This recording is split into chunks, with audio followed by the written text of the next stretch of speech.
Well, good afternoon, ladies and gentlemen. Happy April 24th, 2015 to you all. It's great to see you all here today on our Power Options Radioactive Trading Open Forum Q&A session. Just wanted to see if everyone who's online right now can hear me okay. If you could just use the question pod to text in and let me know that you can hear me okay. I noticed some strange issues with the GoToMeeting platform where it wasn't picking up the speakers correctly and the sound correctly, but now it appears to be doing so. So if you could just let me know that you're hearing me okay, just use that question pod. Okay, Bob says yes. Thank you, Bob. Michael, I guess, says okay. Okay in Oregon says different, Michael. Okay, good. I just want to make sure that we're coming through okay as well. Aslam says okay. Fantastic. All right. Well, before we begin the presentation, we of course just want to discuss what is Power Options. Well, Power Options is a patented suite of search and analysis tools designed for self-directed options investors. Our tools allow you to search across the universe of options to identify only those positions that match your personal risk-reward tolerance in a given strategy. Of course, you can also search by symbol across multiple strategies or by a single strategy as well. Once you've identified the positions, you can quickly compare the risk versus reward, do further research and analysis on the stock or on the option. We also have a powerful set of portfolio tools to help you paper trade, track, and manage your real positions, as well as evaluate rollout opportunities where we do all the math for you. And just based on your expectations for your security going forward and your position goals, you can determine which adjustment might best suit your needs. In addition to that, we do offer countless educational articles, help pages, archived webinars, and archived tutorials to help you get more familiar with the tools on the site and the various option strategies as well. Now, Ernie Zeriner created the Power Options tools back in 1997, so we've been in business for over 17 years. Of course, everyone here on staff at Power Options uses these tools to trade their personal account, myself included, so we do have many more years of combined trading experience. For those of you who don't know me, my name is Mike Chupka. I'm the Director of Education here at Power Options. I've had the great pleasure of working with Ernie and the Power Options staff for the past 11 years. I handle a lot of the coaching sessions, education, webinars, and help videos and help tutorials on Power Options. And I am versed in all strategies on the site. However, there are certain strategies I've never traded in my personal account, things such as short straddles, short strangles, iron butterflies, and naked call positions. Those strategies just don't match my personal risk-reward tolerance. I don't like the risk involved with those strategies, so I don't trade them in my personal account.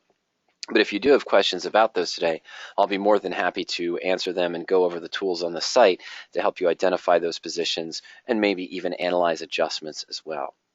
Now, our process and procedure for this afternoon's presentation, as you just did a moment ago when I asked you if you could hear my questions, or my voice, I should say, excuse me.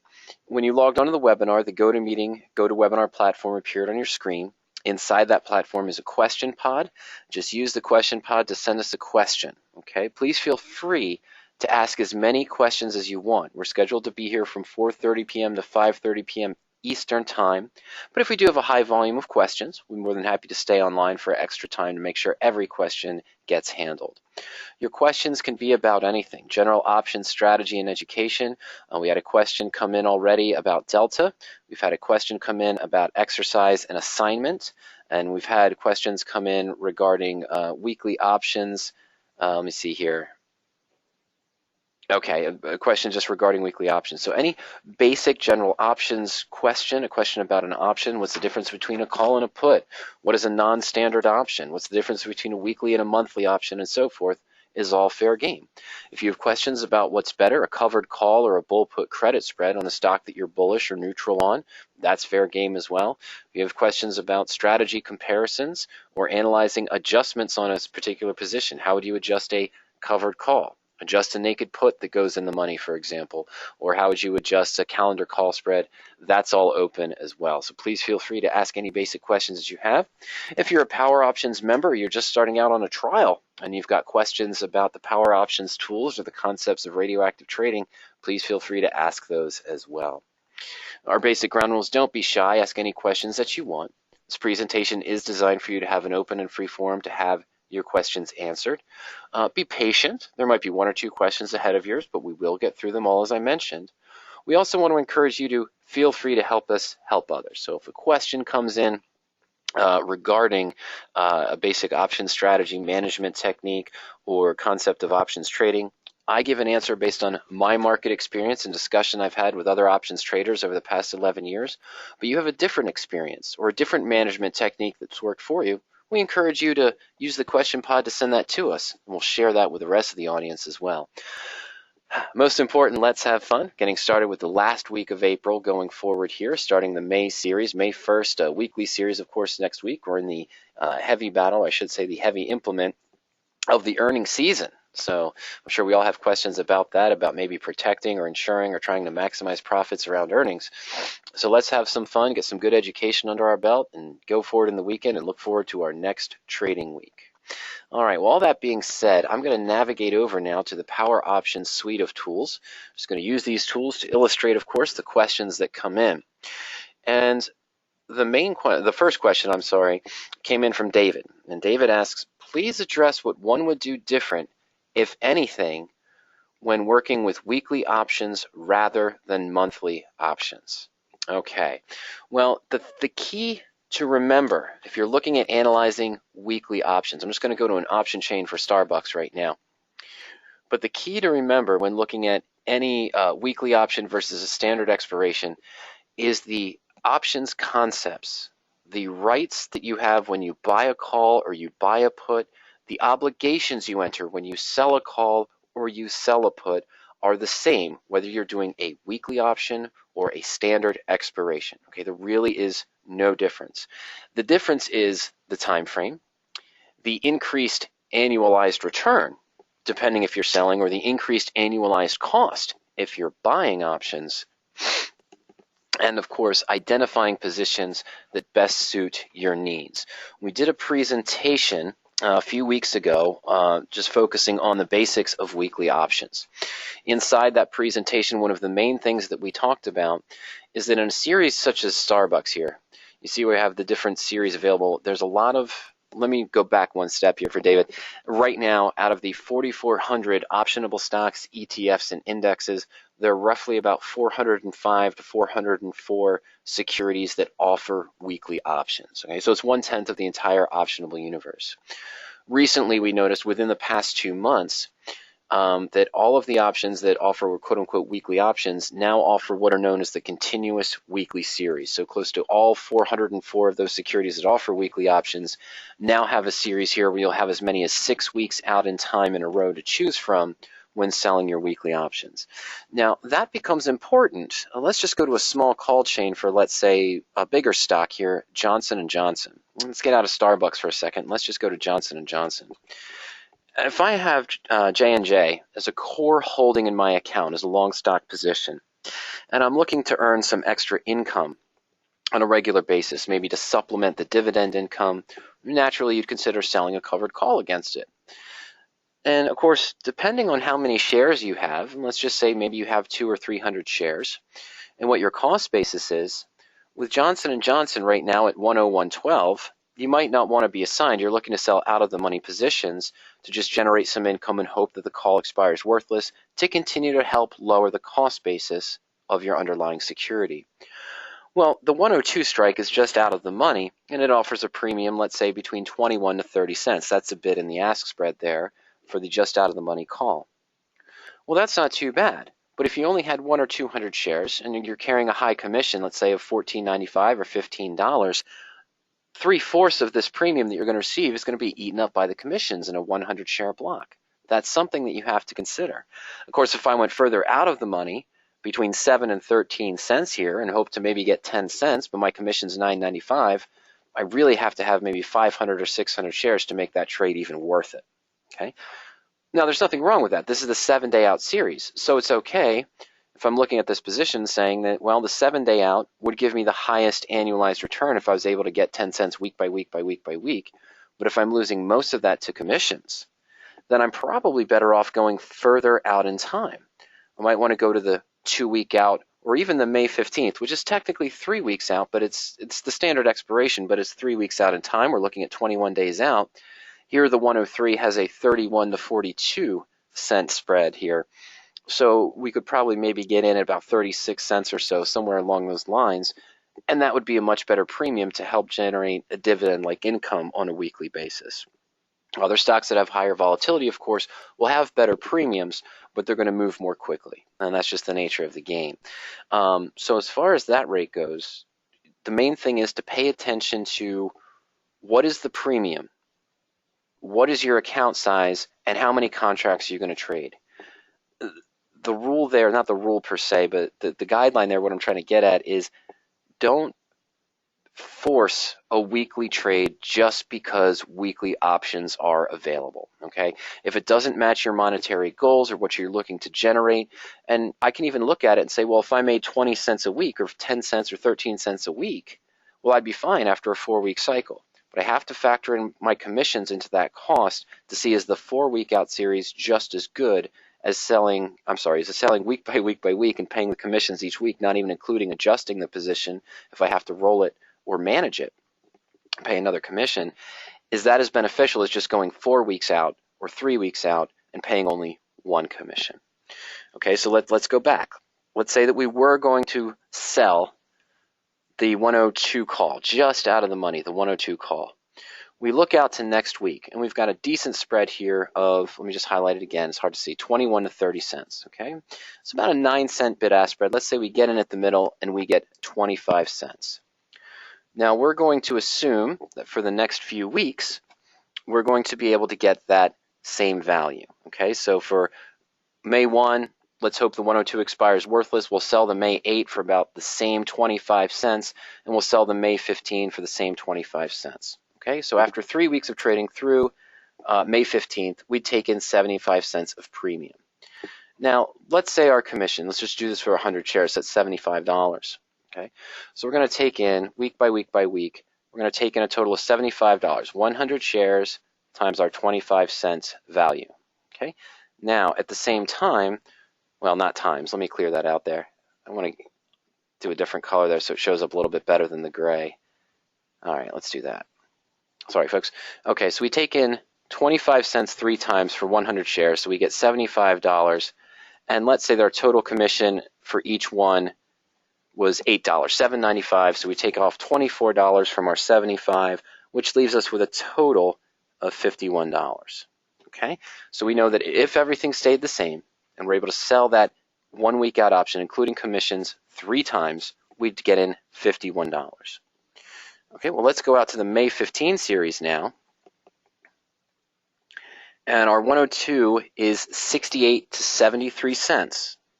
Okay, so 5 points, let's say we get 70 cents even. We're still selling the same one contract, but we're only planning on selling it once for the next 3 cycles, the next 3-week cycles. So with 70 minus the 8,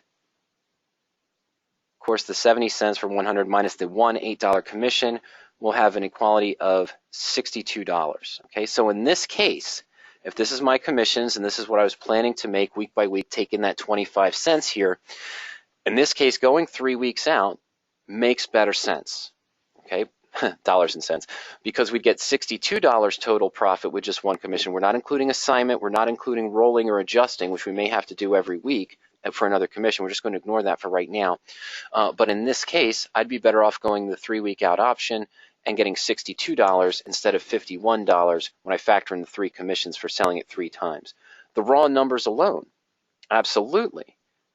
Okay, if I sold week by week and took 25 cents in each time, we'd get $75 as opposed to just 70 with the midpoint we could get right now for the 3-week out option. When you factor in the real world and real trading, you have to take that into account. One of the most important mistakes I've seen investors make in relation to this, David, is with the credit spreads. Okay, that's probably the most popular strategy that's being used for weekly options. Short-term bull put and bear call credit spreads, or maybe even iron condors that are slightly out of the money, have a good probability and are still offering a good premium. So if I go to bull put credit spread, let's just go into the search for a bull put. So I'm going to sell a put that's slightly below the current stock price. I'm going to buy a put that's below that, maybe a $2 or $1 strike difference, whatever's offered for my weekly series. We're going to generate a credit, and as long as the stock stays above both put strike prices, both puts expire worthless, and we keep the net credit. Okay. Now, Okay, just looking at some of the other questions, and David, this goes along with yours there. Okay, so here we're looking at a bull put credit spread, and let's see here. Let me just change this up a little bit. I'm going to empty all the filters out. We're just going to do a basic weekly search. All right, so I'm going to set my time frame to all months. Let's go 5 to 10 days out in time, and I'm going to put in that I want a minimum net credit of 15 cents. I'm going to find a lot of spreads that have that for a bull put. But I still want to be somewhat out of the money. Now, I can't expect to go 10% or 15% out of the money on my bull put credit spread, okay, and still receive a decent premium. So I'm likely only going to have to go maybe 1 or 2% out of the money to start with, but I'm still going to want a good probability over the next 7 days that these positions would expire worthless. So I'm going to use a probability of 70% or higher. At the same time, I'm just going to put in some option volume and open interest to see some options with good liquidity.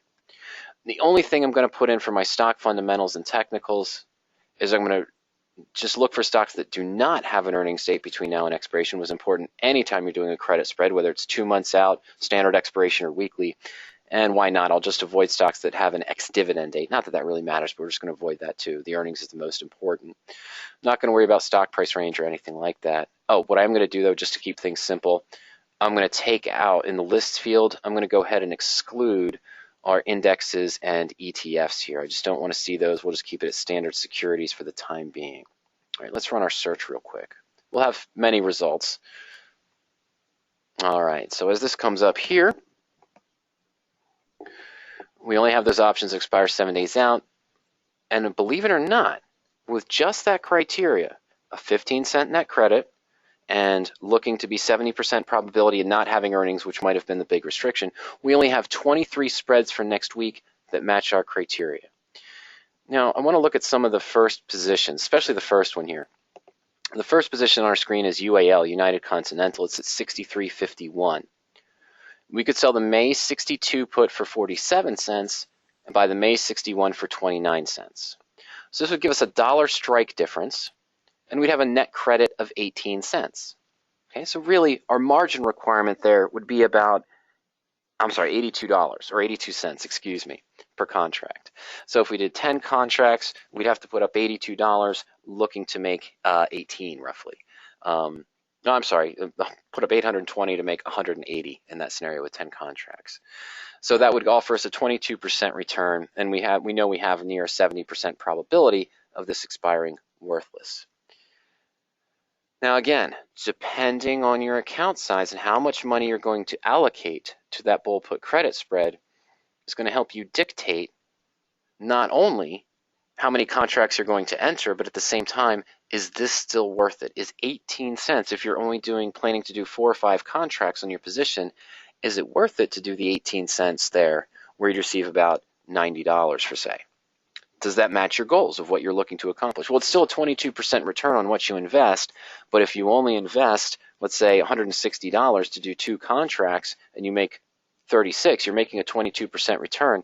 That's 36 total dollars in your portfolio for that week. You have to analyze if that matches your goals. Now, regarding your follow-up question, David, to the bull put credit spreads, looking at just the bull put credit spreads, is there anything different here about the risk-reward profile, about the obligations I have when I enter this bull put spread, about getting assigned? If the stock drops below 62 and stays above 61, let's say it goes right to 61.50, I have the same obligation I would in a regular bull put spread. I may be forced to buy shares of stock at 62. Okay, I've negated that by about 18 cents of credit that I collected, but it's the same rights and obligation. If the stock falls to 60 before next Friday's expiration, I may be obligated to buy shares of stock at 62, but I have the right to sell them at 61. So that's my full 1 point risk. On the position, we keep the 18 cents. We lose 82 cents per contract, or $82 per contract of what we invested. So again, if I did 2 contracts, we'd have $164 of margin requirement. If the stock's below 60, we'd lose the 164, the total 100% of what we invested into this position. Now, is it better in this case to go with a wider spread? Instead of going to the 62, to go with the 61? Well, we'd have a better premium, but we're going to have a lower return.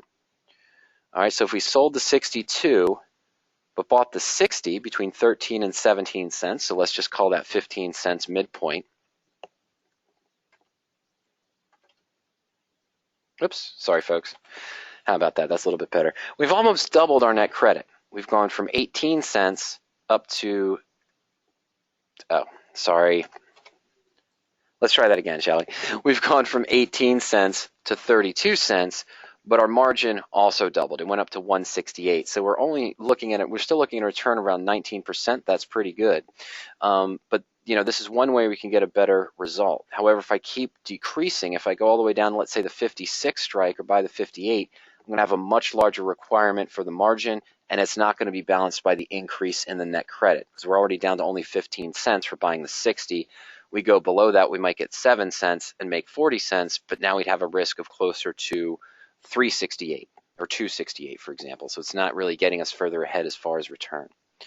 So this is something in the allocation that you have to decide for yourself. Now, at the same time, you asked, well, when would you exit the strategy?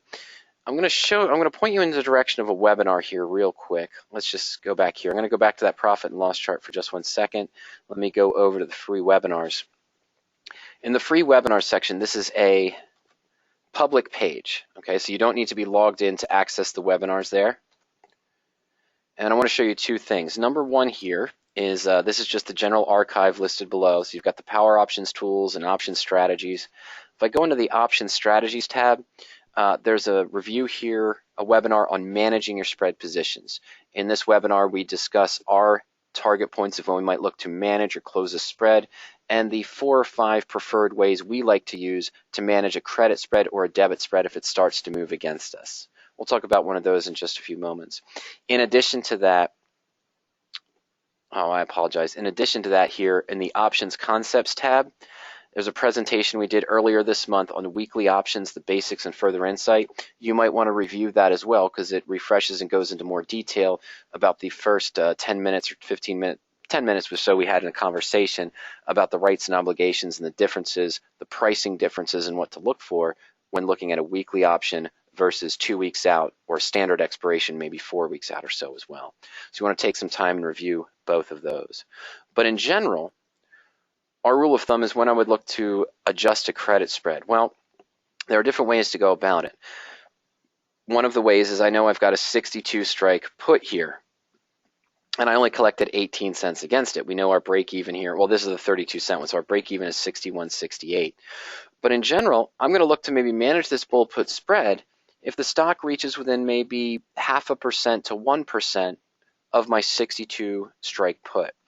So in other words, if the stock drops down to maybe 62.40 in this case, or maybe 62.50, I may be concerned about looking to manage the position. Maybe 62.25 depending on your tolerance, but you may look to manage it as well.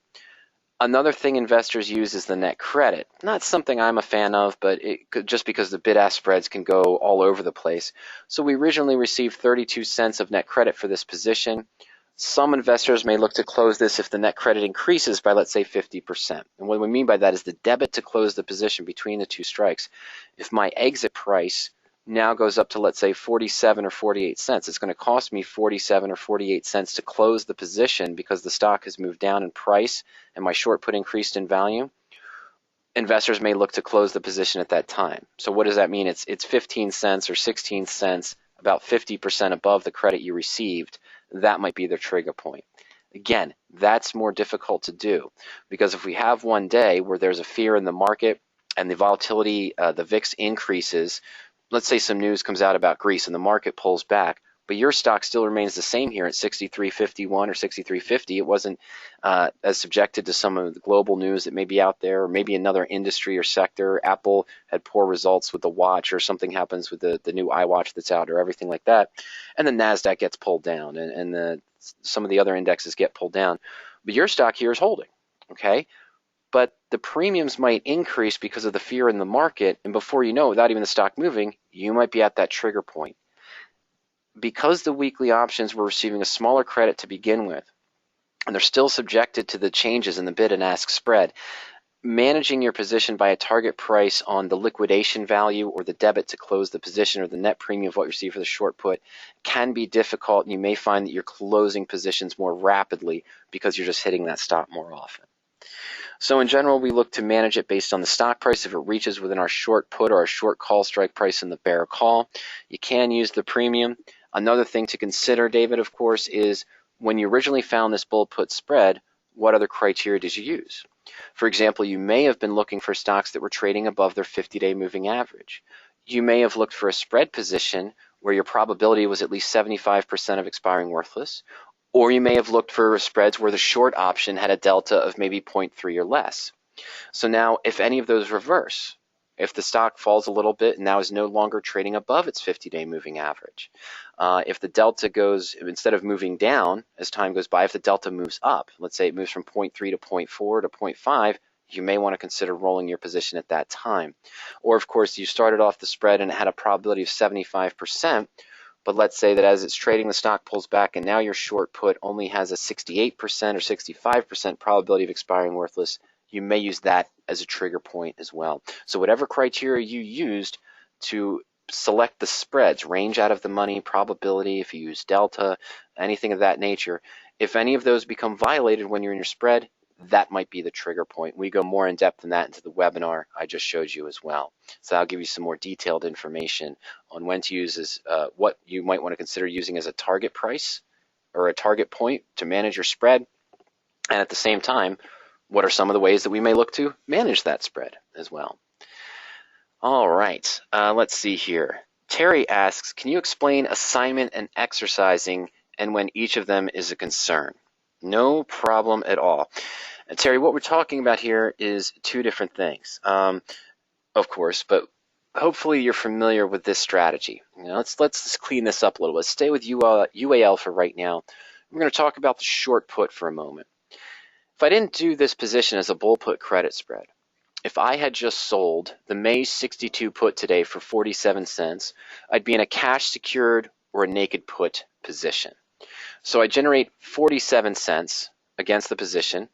My monetary obligation is 6,200. Okay, I may be forced when I sell an option, I have an obligation. When I sell a put, I may be obligated to buy shares of stock at my strike price, $62, if the stock is trading below that at expiration. Okay. Now, if I'm doing a true cash secured put, I'd put up the 6,200 for one contract, right? So if I was forced to buy the share of stock, my broker may require me to have the 6,200 on hold in my account. What is assignment in this case for a naked put? Well, assignment is if the stock drops below $62 per share at expiration, that's going to trigger. My put is now in the money. So remember, if I have a call here, let's say if we're looking at a 62, if we have a 62 strike call, and I'll put down here, so we're looking at 62. My 62 put is in the money if the stock is trading below 62. This is ITM for the put. Stock is below 62. That's when the put's going to gain in value, and if I sold the 62 put, I may be forced to do something. If I bought the 62 put now and it's below 62, I likely have a profit. Call is reversed. If the stock is above $62, the call is now in the money. Our 62 call is now in the money. Okay, and it'll probably have a profit. If I sold it, the 62 call and the stocks that say it's 70, I may be obligated to do something. Okay, I may be obligated technically to deliver shares of stock at 62 that I don't own. It's a naked call. I don't advise you doing that. But if you own the stock, let's say it's 63, you sold the 62 call and the stock goes up to 70, you'd be assigned and you'd be forced to deliver your shares of stock at $62 per share, even though the stock's trading at 70. Now, of course, if the stock falls here, the call is out of the money, which means it has no value and will expire worthless at expiration.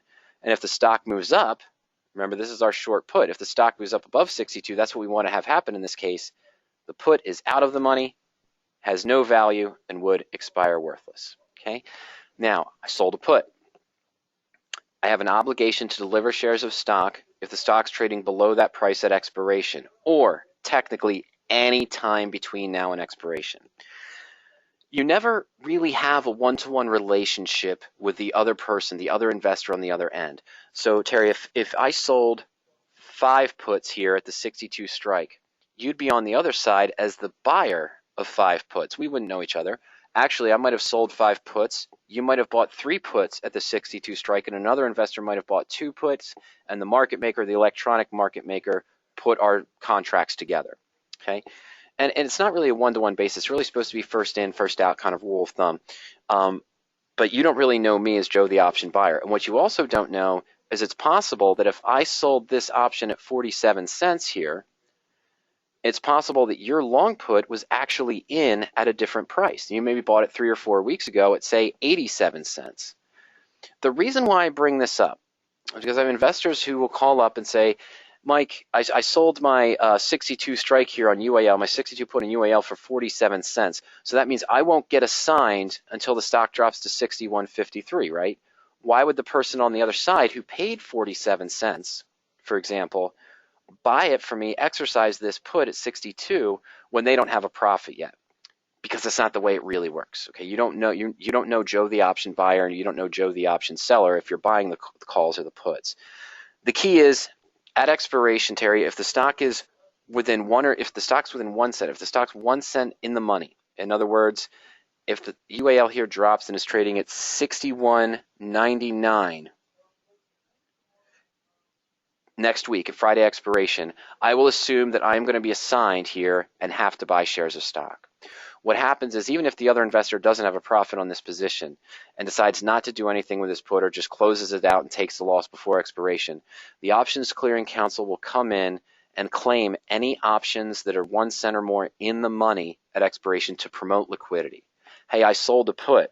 When I sold a put, I took the chance. I wanted it to expire worthless, but I had to admit that I was comfortable with the risks if the stock fell, the risks of buying shares of stock at 62. So if I didn't close this before expiration, if I didn't buy to close it before expiration, the exchanges assumed that I wanted that to happen, that I wanted to buy shares of stock at 62. Now, the key also to remember in the case when you're short options, you can be forced to do something at any time. If tomorrow, Monday morning, UAL opens at 61, my put is $1 in the money, I can be assigned at any time. Okay, so that's the key. I could be assigned on Monday, early assignment, and before I know it, I could just look at my account, and I'm now long 100 shares of stock at $62. I keep the 47 cents, so my cost base is 61.53, and the stock's trading at 61.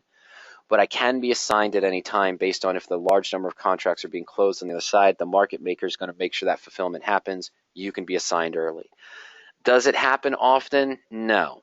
Does it happen in certain situations? Kind of. You know, we talk about covered calls. If this was my covered call position where I was long stock and I'd sold the 62 call and the stock moved up to 65, or if the dividends were coming up, the ex-dividends coming up within a day or two, I may be assigned because the investor who bought the call may want to own that shares of stock at this price at 62, collect the dividend, and that may meet their profit needs. You don't know, but you may be assigned early going into ex-dividend date. You can also be assigned if it's below you here. No, the assignment only happens in a put here, okay? On the covered call, which is a similar risk-reward profile, you wouldn't see that as well. Okay, so that's the discussion there between the assignment. Now remember, when you buy an option, now I have the same rights and obligations. Let me bring this up first, sorry. If I go back to that bull put credit spread, let's say with the 60 strike put, now we've entered into a leverage position where I have the obligation to deliver shares of stock, or I have the obligation to potentially buy shares of stock at 62, excuse me. We still can be forced to buy shares of stock, be assigned and buy shares of stock at 62. We have reserved the right to buy them at 60. But just because you're in a credit spread or a debit spread does not change the obligation of this short put option. You are still obligated to potentially buy shares of stock. So if the stock falls to 61.50 or to $61, your 60 put expires worthless. You still may be long. You may be forced to buy 100 shares of stock at 62. That's assignment, okay, with a short put position. Any short put position, whether it's part of a bull put credit spread or a calendar put spread, that's the obligation. Now, when we sell a covered call, if we owned 100 shares of UAL, let's just say at 62.50, and I had sold the May 1st, let's go with the 64 call. That would be a pretty nice looking profit and loss chart. But let's say that I sold this call, a covered call position. Here, if we get assigned, we sold the 64 call. If the stock's trading above 64, we'll get assigned. That means we have to deliver our 100 shares of stock at 64. Doesn't matter, of course, if we hold it all the way to expiration, doesn't matter if the stock moves to 70, 76, $82, the stock moves up 15 points from where we are now, we still only get the $64 back, okay? And if the stock falls below, in the case of the covered call, the stock drops below 64, our call expires worthless, we keep the 81-cent premium, and we're still long the stock position, okay? We don't have any obligations to cover. So assignment can only occur if you're short a call or short a put. You can be forced to do something, and that's assignment. On the reverse of that, let's say today I bought this May 64 call for 81 cents. Now, if the stock Thursday of next week gaps up to $68 or $70 per share, we're going to have a very nice profit on this position, okay? Now, what did this option do? I bought this option at 64 and I paid 81 cents for it. What does that mean? That means I have bought the right to buy shares of stock at $64 per share. Most investors who are buying calls aren't necessarily looking to buy shares of stock at a discount. If the stock moved up here to $68 per share, our call is now 4 points in the money. I could exercise the call, buy shares of stock at 64, then sell it on the market for 68, so I'd get a $4 profit minus the 81 cents we originally collected, or paid, excuse me, the 81 cents we paid for the long call. So we'd have a profit of $3.19 roughly on the position. However, why would I go through all of that? If this option moves up and is trading at $68 on Thursday, my option might be worth $4.05, okay, just per contract. So what I'd rather do is just sell to close this, get the 405 minus the 81 we paid, potentially have a slightly higher profit if there's still time value remaining. But the exercising, when you exercise an option, it means that you've bought an option, you've bought the right to buy shares of stock at that strike price for a call. So if the stock was up to 68, I could exercise the call, and that would give me ownership of the stock at 64, even though it's trading at 68. But remember, I paid 81 cents to do it, so the break even at expiration is 64.81. All right, and the put is reversed. If we buy a put, that means we're looking for the stock to fall. If the stock falls, we have the right to exercise our put. But what that would do is the opposite. That would essentially mean you're short now 100 shares of stock in your account. You're in a major bearish play. You're expecting the stock to continue to move down. But if you've reached your profit goals, rather than exercising your long option, you'd probably just sell to close it, take the leverage profit, and move on to a new position. Okay, Pope asks a question, what is a good strategy to protect a huge profit from downside loss? Say a very nice gain on Ambarella. Well, you know my answer, Pope. My answer is going to be to buy a put, turn it into a married put position, lock in that gain so you don't have to worry about the downside. Let's see what AMBA is doing right now. All right, AMBA is 72.13. Well, I don't know what a huge profit is, but let's say that I got in at $62 per share, so I've got a $10 gain. What I'd do is go to married put, and I'd go to insurance. I'm going to put in AMBA, put in a cost basis of $62 per share. I'm going to start off with all months for the buy put, and I'm not going to touch the call yet. I'm just going to leave the buy put months. Let me calculate. Okay, so we see here we have a current profit, an unrealized profit in my example with a stock at 62 or cost basis of 62 of $10.13 or 16.3%. Now we see some puts that are 21 days out, 28 days out, 56 days out, and so forth, okay? And so when I move down the line here, we see other ones 56. I'm looking for something that's a little bit further out in time. There's one, it's 119 days out, and that's in August. Is July available yet? No, just May and June. So I'm going to go to August. And look at that. Remember, we have 16% unrealized profit in the position. So let's go ahead and look at that. Now, these puts are expensive, okay? But the key here is that right now we have an unrealized gain of 16.3% with a stock at 72. I could maybe look to buy the 80. It locks in a profit, but only about 4%, about 1/4 of the unrealized profit you have right now. But that's guaranteed now. So if the stock drops 15% from an upcoming earnings between now and August, and you were just long the stock without any protection, you use a stop order, you wouldn't have that gain anymore, right? That would evaporate. Or if it dropped 20%, you'd go from a gain to a loss. With this, even though you're only guaranteeing 4% of profit, you know, I'm going to pay $15, really expensive, wow. Sorry, I'm going to pay $15 for the 80 strike put. So my new cost basis is 77, but I'm guaranteed to get 80 back. So I've locked in 3.9%. So now if the stock drops 10 points or it reverses and drops 15 or 20%, we'd have what we call a bulletproof position, guaranteed to make 4%. Now, what happens if the stock moves up further? Let's say it goes to $76 or $78 per share, so we're trading around here. We're still going to have a reasonable profit before expiration. If you hold it all the way to August expiration, the stock's just trading at 78, well, you'd have another 6-point gain on your underlying stock position, and you wouldn't have a gain here, okay? This would still, well, you'd be at the 4% gain, but you wouldn't have that extra $6, okay, just because of the premium you had to pay for the put option. We still have an infinite upside in this case, but because the puts are really expensive, it may be a little bit harder to justify that. But you do want to go at least 4 or 5 months out in time to get the best cost, because if you try to buy month by month by month to lock in this profit on Ambarella, you could end up getting hurt with the cost long term. In other words, I'm seeing here that for August, the 80 put is $15, and we saw that that was about 119 days out in time. Let's go back to our little study here, and we have weeklies here as well, but let's just stick with the standard for now. So let's say I bought the May 15 put to insure it at the 80 strike put, excuse me. Well, that's 810 to 880. So let's be nice and call it 840, okay? $8.40 cost basis. But that's for 21 days of insurance. So after May, the stock hasn't moved, and I say, okay, I still want to insure this position, so now I've got to go to June. And at that time, the June might be $8. You've already spent the $16 on the position to insure it, where if you just bought the August outright, you've only paid $15 up front. And of course, then you'd have to buy July, which is another $8, which puts you at $24 for insurance. And then again, for August, you'd be at $32. So it's more than twice the cost if you try to buy month by month by month, in this case, as opposed to just buying the August 80 put outright. Okay, so that's what you're kind of looking at there as far as the insurance. And why am I going so far out to an expensive put? Well, because if I'm hoping to stay in the stock for a longer term and I'm expecting more upside, I want to buy the insurance policy that suits my needs the best, and that's going to be 4, 5, or 6 months out in time, not 1 month by 1 month by 1 month and so forth. Okay, so you might want to say, well, why are you paying the position, why are you buying the 80 that's in the money? Because it has such a high cost.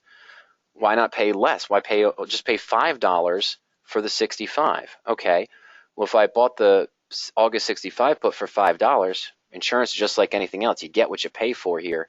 So my new cost basis is $67.50, and I have an exit of $65. So I'm still risking $250. I haven't locked in any profit yet. I still have a risk. Yes, I only paid a smaller price, and you're still being bullish on the stock. But if it reverses and drops 20%, you'd still be at a loss of 3.7%. instead of a guaranteed gain of 3.9%. So that's the trade-off with going in the money. It looks like an upfront cost, a higher upfront cost, and it is, but you get what you pay for. Okay, this is still giving you some insurance, of course, but you could still realize the loss if the stock gaps down. And the key, of course, that we'd want to look at here on anything, 6.2, it's not that bad. Okay, so it shows me here the next earnings isn't 6.2. It's not coming up next week or anything, so you're not pressured right now to really buy insurance. But that's the tool I always use. And of course, if you wanted to combine it to see what a collar would look like, you could add a shorter term May call against your August put, run the calculations there to see some of your collar positions there as well. That doesn't make any sense. Okay. Oh, sorry. Let's go to June. Oh, I know why. Okay, yeah, I couldn't find a profitable position in April because the cost of the August puts were too high. And that's what it showed us there. But here you see some June series. We could create a collar. Let's say buy the August 75 put and sell the June 75 call and collect 380 against it. You would now have a capped upside at 75, but at the same time you've locked in some profit, 7.6%, and you could still make 7.6% if you're assigned at expiration. Okay, so that's the tool that I use. The best way to ensure a position that you have a gain in, a stock that you have a gain in, is to use that insurance tool, analyze the puts that are available. It might be expensive, but it's going to give you a better risk-reward profile. Oh, so Pope says, yeah, run the tool. He says that if it was 20, would Elite put be better? It could very well be, absolutely. It's going to look like a higher upfront cost, but your cost per day is going to be lower, and you could run that same example. We have a huge profit here, AMBA. Stock prices at 20. Let's just go to, instead of August flat out, let's just go to January 2017. Well, first, let's go to January 2016. I'm sorry, let's do that first. Yeah, so here you have a 260% unrealized profit. And just by buying the out of the monies now, the 60, the 65, or the 70, you're still locking in 117% profit on the position And you still have unlimited upside, remember. The stock, you can still make profit if the stock goes up. You're not paying that much, 760 here, 1010, and then you can analyze it going out to 2017 as well. And I think with that cost base, it will give you a better one as well. Real quick, Carl asks, can a trade be sent from the PowerOptions platform directly to your broker? We do offer a trade link or a broker link. You can see that right here. So from this position, I could go to the broker link and enter as a married put, buy the stock, buy the put, or look at my account overview. Right now, the broker link is only linked to Options Express. And we don't have any other brokers set up right now with the broker link. We're hoping to expand that, of course, but right now it's only set up to Options Express. So you can set up the broker link here. You can follow the instructions under the My Account tab on setting up the broker link to Options Express, and then you can link the trades directly to the account from there as well. This is an interesting question. And we've covered this before in some of our other webinars, but it's always a good one to show live as well. So Michael asks, is a debit spread riskier than a credit spread? I understand theta is against you with a debit spread. Not really, okay? The thing is that for every trade, there is a parity trade. And so for the bull put credit spread, the parity trade is a bull call debit. They have the exact same risk reward profile. One might give you a little bit better profit, 3 to 4 cents better, maybe 10 cents better, but the risk reward profile is exactly the same. And if the situation works out the way you want to, you don't care if theta is working against you in the debit spread, okay? Because you paid more for that long option that's in the money, and you're watching it decay because of time value. But if the stock's doing what you want, you don't care, because the spread is the important thing, not the theta of the individual options. Because think about it this way. Well, let's pull up some examples. Let's go to a bull. There's a spread real quick. Let me go back to custom spread here. We were on AMBA. And we saw that these were pretty expensive. Let's just go to the 1st of May. We were here. Let's go back to our little bull put. I'm going to sell the 71 bull put, 95 to 125. Let's keep it a 2-point spread. So we'll buy the 69.40 to 55. Okay. So let's say this is, we're going to sell this at 105, about halfway point. And we're going to buy this, I'm sorry, what was that? So 40 to 55. So let's call it, we're going to buy that for 50. Okay. So a 55-cent net credit against a 2-point spread, very strong return. Now, in the bull put credit spread, we've sold this put that is closest to the stock price. So based on the ATM bell curve, we know that this put, which is out of the money though, but it's closer to the stock price, is going to have a higher time value. So in regards to the theta, you're going to say, oh, that works in my favor because this option is decaying to 0 and decaying to 0, which is what I want to have happen. And so is this long one that you paid 50 cents for. That's losing value every day as well. So the two are losing value together. If the stock stays right here at 72.13 for the next 5 days, does nothing, and volatility remains the same, you're just going to watch this fall faster, of course, than this, because this has to lose $1.05, the option that you sold, credit you received. This has to fall faster than this on a daily basis. Now, the reverse of that, and I'm not going to show it, but let's say I entered a bull call debit spread where this is an in-the-money call that I sold, and I bought the 69 call. Okay, so I have more cost here and less cost here. Well, you're saying the concern about theta is against you in a debit spread. Well, not really. This option that you sold, your 71 strike call in this case, is again closer to the current stock price. So based on that at-the-money bell curve, the 71 is going to have a higher amount of time value, and the 69 is going to have a lower time value. It has a higher cost because it's more intrinsic, okay? But it's going to have, in this case, a lower time value. So as the stock does nothing and it stagnates, these two options are going to 0, but guess what? This option, this call option that you sold, is losing more time value. Both are retaining their intrinsic value if the stock's staying at 72.13, but this option also had higher time value. The call that you sold in the bull call debit spread also had a higher time value, so it's decaying faster, which you'd think is working in your favor because it means it's going to be more to buy it back. But as long as these two are getting closer to 0 as far as time value goes, that means you're getting closer to the true value of $2 for the intrinsic value, which is a successful debit spread. That's what you're looking to do, is close this out for close to $2 to get the maximum return on the position. Let's take this example another way. I'm going to go to a bull put credit spread. I'm going to go to the spread chain tool. Inside the spread chain tool, we can compare credit spreads, bear call versus bull put for some basic criteria, or we can compare the put credit and call debit parity. And I'm going to keep my strike difference at 2. I'm going to keep my net credit, what was that one? It was 55 cents. It's 55 cents. So let's keep it at about 50 cents. Minimum return, yeah, I want at least, some return. And probability range, let's just keep it above 65. Okay, let me do that. Too much. I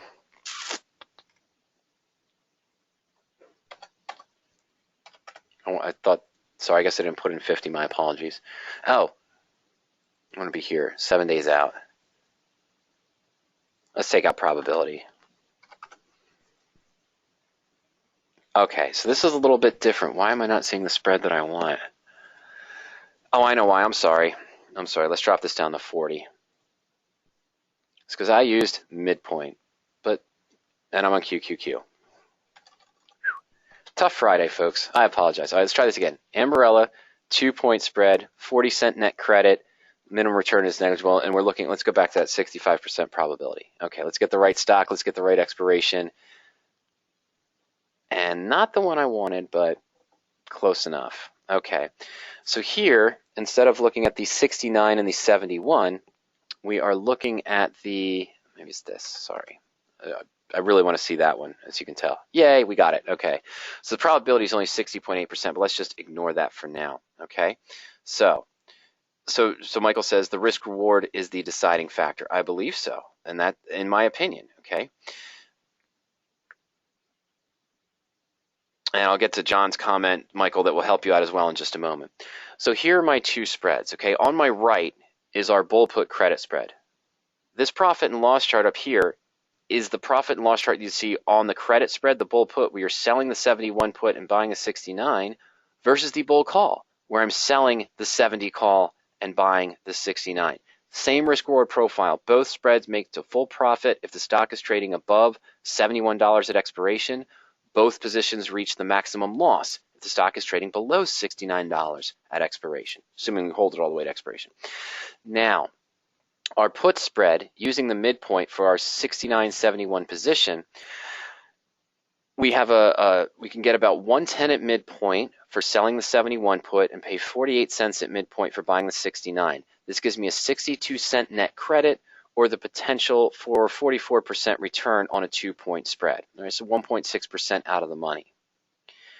In this case, it is better than the debit spread. Using the midpoint in the debit spread, it would cost me $3.50 to buy the 69 call, and I'd get $2.10 for the 71 call, which means I'm paying a debit of $1.40. So what happens? If the stock stays above 71 at expiration, I have the right to buy shares of stock at 69, sell them at 71. That gives me the 2 points back minus the 140 debit. Okay, in this case would be a profit of 60 cents over a max risk of $1.40. The bull put spread, if the stock stays above 71, both puts expire worthless. We keep the net credit, and my return is 62 cents divided by a risk of 138. So in this case, the bull put spread is better, 2.9% or 2% higher return. But when you're looking at this, is one really so much better than the other? Well, we just argued that the bull put is, but we're talking about a difference of 2 cents. Okay? So as long as the stock does what you want, in this case, the theta decay is irrelevant, in my opinion. John has a different opinion, or he has a good point to make, and I'll get to that in a second. But the theta decay doesn't matter. See, why am I paying $1.40 for this right now if there's a 2-point spread? It's because the time value of the 71 call is closer to at the money. So again, the time value is increased. I'm getting more time value here. Yes, my 71 put right now is about $1.15, $1.14 in time value. So that gives me almost another $1 of extrinsic value that I'm collecting when I sell that call. And the 350 call, my 69 call, is technically $3.15 in money. So I'm only paying 35 cents a time premium for this option. But this one here, the one that's closer at the money that I'm selling, has the highest time premium. And it will, as long as the stock stays right around this price, won't it? The at the money option will always have the highest time value. What I am looking for here on my short 71 call is theta. The more theta decay occurs in my short call and the bull call debit spread, the closer it gets to intrinsic value, my in-the-money call is going to be close to an intrinsic value. I can close the two out and get our $2 difference, which is the maximum profit I can get on the debit spread. Now, another argument to be made here before we talk about John's comment is that the bull put credit spread, in this case, if you want to know the answer, if I was looking at this position, I thought the stock's going to stay above 71, I'm likely going with this bull put credit spread. Why? Number one, we already showed has 2 cents higher profit, 2 cents higher return. Why not maximize your profit? Number two, depending on your broker, you may enter the same commission that you would on the bull call or the bull put, the bull call debit or the bull call credit. They might give you a discount for entering two positions in a spread. So where you normally pay, say, $5.95 to enter, sell a call and buy a call, or sell a put and buy a put, they, instead of charging you the $12, they might only charge you $9.95 for the spread transaction. That's great. But if the stock stays above 71, your two options expire worthless. Your broker might charge you some kind of small hidden fee, 5 cents, 6 cents, 10 cents or something when options expire. It might be as high as 15 cents if the options expire. But in the debit spread scenario, if the stock stays above both strike prices, you don't close the position before expiration, your broker's technically going to buy shares of stock for you at 69, sell them at 71 to cover the rights of the in-the-money option that you have and the obligation of the in-the-money option that you sold. You have to deliver shares of stock at 71. You have the right to buy them at 69. But technically, you're doing another transaction here and another transaction here. Your broker might charge you 2 more commissions of somewhere in that $5.95 a piece basis, or a joint commission of maybe $10 or $9. So you have larger commission fees in this case with the debit spread, because this max return is based on closing out the position if you hold it all the way through expiration. Now, in either case, if you closed it early, if you liquidated your bull put spread early, or you liquidated the bull call debit spread early, you're looking at the same commissions in that factor, so it's a non-issue. But when trading weekly options and looking at smaller net credit, that is something that you're going to have to consider. So the debit spread, essentially, in order to get the full profit, if you leave it open through expiration and you allow your broker to exercise one leg to assign the other, then you're going to have to pay extra commissions on it, and that will come into play when doing the weekly options with the lower premiums. There will be times, we've seen it in other webinars, of course, there will be times here where the difference between these two might be a factor of 5 or 10. In other words, I might be looking at a 44.9% return here at midpoint with the bull put credit, and I might be seeing a 49 or a 50% return here on the bull call debit, depending on the stock, depending on the increase in premiums and so forth. It's possible that if you went to call credit and put debit parity, the bear put debit spreads might have a better return than the bear calls based on the stock and what's more inflated, the puts or the call options. So that's a possibility. But the key here is also is to don't be dissuaded by one or the other, in my opinion. In my opinion, before you enter a bull put credit spread, you want to compare it to the bull call debit spread to make sure you're getting the best bang for your buck. Because really what you're doing when you enter the bull put credit spread is you're saying, I'm looking for the full profit because my expectation is the stock's going to stay above 71 in the next 7 days. Both puts will expire worthless and I'll receive the maximum profit. Same risk graph occurs with the bull call debit spread, though it might cause extra commissions and you are paying a debit up front, but it's to get that $2 back to get the maximum return. So same risk reward profile. And of course, when you set them up with the same strikes, you have the exact same probability of success, or full success, I should say, as well. Okay. And John's comment to Michael is the only difference is that one is the OTM and will have a tighter bid-ask spread than the parity spread that is ITM. Let's see. I don't know if that's always true. John is more astute and spends a lot more time looking at options data and options chains than I do from the discussions we've had in the past. We were at May 1 weekly on Ambarella, right? And we were looking at the 71. Yeah, he's got me here. That's true. So the bid-ask spread on Ambarella. Let's take a look. Remember, we were going to sell the 71 and buy the 69. Our deeper in the money 69 call has a bid-ask spread of 60 cents, where that out of the money 60 put, he's right. You know, it's going to be lower. It's got 15 cents here. The in the money one is more interest, so it's got a higher bid-ask spread. The call side here is a spread of 50 cents, 185 to 235 for the option we're selling, and it's 30 cents for the out of the money. Let's change gears here a little bit. I just want to see if it's always true. I'm just curious to see if it's always true. John's proven his point, and I know that he studies these charts more than I do. There might be some instances when that doesn't happen, but let's look at Starbucks here. No, It's negligible again. Oh, this is too soon, isn't it? No, that's about right. Okay. So let's take the 51 strike. We're looking at, yeah, the out of the money, very low, 3 cents difference, and this is 11 cents, okay, for the in the money. And I go deeper to the 50. We've got 11 cents difference again. Hey, it's unique. It's 11 cents all the way down the board almost. And 4 cents here, okay, for Starbucks for 1 week out in time. Is SHLD? Let me see if that's still there. This is one where it might be different, but I'm not sure. I'm just curious. I don't even think, oh, they do offer weeklies. How about that? That's even, isn't it? It's slightly even. Yeah, so this one here, you're not going to get a dollar bid-ask spread with the out of the money. So it's 50 cents here with the out of the money put. This is a very good point. So this is 106 using the 40. And if I sold the 41 call or put for the debit spread, it'd be, 71 cents here. And we're looking at 74 cents here with the at the money. But see, that doesn't count to John's argument because these are really at the money. You can see as you go deeper in the money, it looks like the in the money options have the wider bid-ask spread and the out of the money naturally are lower because we're getting closer and closer to zero value. Okay, so that's a very valid and strong point there as well. All right. Oh, PCLN. I'm sure it's probably going to be the same. Let's take a look there. But it's always good to look at another one. Yeah, Sears is one I've always liked to look at because a lot of times it's the put spreads were always more beneficial. You know, taking a look at a bear call credit spread versus a bear put debit spread. The bear put debit spread on Sears Holdings was always better because those during the worst times when people were assuming that Sears was just going to go bankrupt because there's no other choice, the puts were so highly inflated that you could get a much better return. But again, it's a trade-off too. That's another thing to mention, that all of this is a trade-off. In any scenario here, you're buying a call and selling a call for a debit spread, a bull call debit spread, and you're selling a put and buying a put for a bull put credit spread. And a lot of gurus and a lot of investors may tell you that, oh, you want to look for the options with the best volatility because they're going to give the best return. Not necessarily. If one option is inflated, the option that you're selling in a bull put, and you're only going 1 or 2 strikes out of the money, for example, the other strike that you're looking at is going to be a lower cost. You're still going to receive a credit, but it's going to be close to equally as inflated. Okay, so it's not that, oh, well, there's 2 stocks here that where I'm looking to sell the 50 put and buy the 48 put.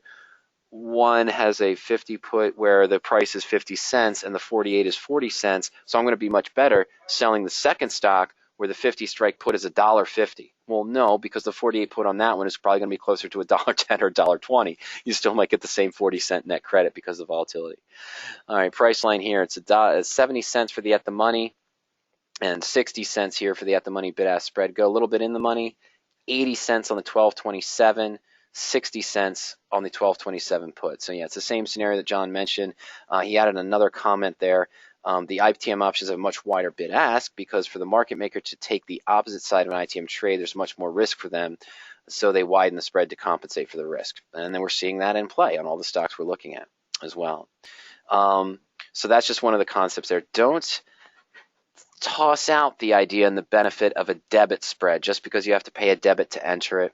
You're kind of looking for the same thing, and as set up as a parity with the same strikes and the same expiration as your potential bull put credit spread, what you're just looking at really is the risk reward and which one gives you the best bang for the buck. Okay, yes, you're paying a debit out of pocket to do it, but at the same time, if you enter a credit spread, you know, I still got to put that margin requirement on hold in my account, so I still have money entered to cover the credit spread anyway, so it's not like the debit spread's really solving that problem of tying up money, or the credit spread solving the problem of tying up money in debit spread.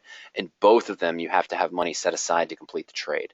Okay, it's just one you've invested in it outright, the other one you're holding it on your account in margin in case it goes against you and you're forced or obligated to take assignment because it dropped below the short put or moved above the short call in the case of your bear call credit spread. All right. Well, ladies and gentlemen, it's just a little bit past 5:30 p.m. Eastern Time, a couple minutes past 5:30 p.m. Eastern Time. I currently don't see any other questions, so I'm going to navigate over to our other wrap-up screen here. But if you do have a last-minute question, feel free to send that over to us. We'll still be more than happy to address that going forward. Just a reminder, if you haven't yet, make sure you go to PowerOp.com.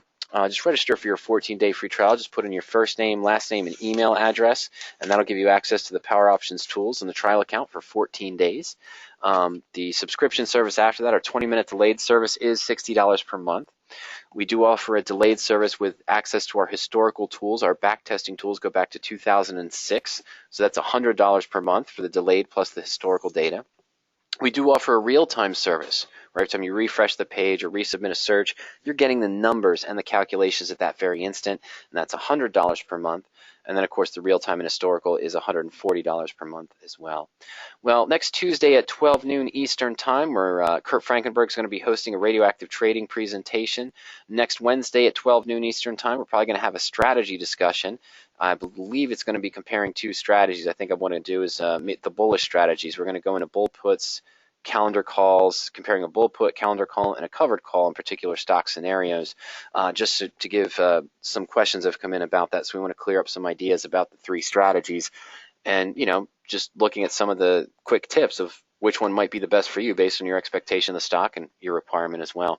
And then, of course, next Friday at 4:30 p.m. Eastern Time, we'll be back for another open forum Q&A session here as well. So you want to look forward to that. Lastly, if you think of any questions later on after the presentation ends, just send me an email to support@powerop.com.